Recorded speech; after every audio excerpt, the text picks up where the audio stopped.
Created for good works. எபேசியர் 2:10 இப்படியே வாசிக்கிறோம். நற்கிரியைகளை செய்வதற்கு கிறிஸ்தேசுக்குள் சிருஷ்டிக்கப்பட்டு தேவனுடைய செய்கைகளாய் இருக்கிறோம். இவைகளுக்குள்ளே நாம் நடக்கும்படி அவர் அவைகளை முன்னமே ஆயத்தப்படுத்தியிருக்கிறார் அப்படின்னு சொல்லி வசனம் சொல்லுகிறது. நம்மளுடைய நல்கிரியைகளை பார்த்து தேவன் நம்மளை ரட்சிக்கவில்லை, மாறாக நற்கிரியைகளை செய்ய வேண்டும் என்று சொல்லி கர்த்தர் நம்மளை ரட்சித்திருக்கிறார். இந்த புதிய மாதத்திலே கூட ஆண்டவர் நமக்கு ஒரு புதிய காரியத்தை, நல்ல காரியத்தை செய்ய மாட்டாரா அப்படின்னு சொல்லி ஒரு எதிர்பார்ப்போடு கூட நம்ம காத்துட்டு இருக்கலாம்.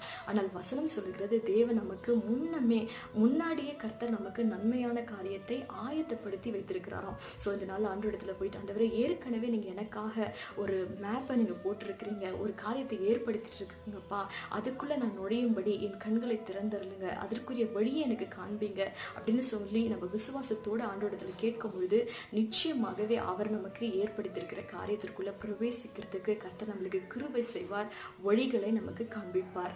Have a blessed month ahead.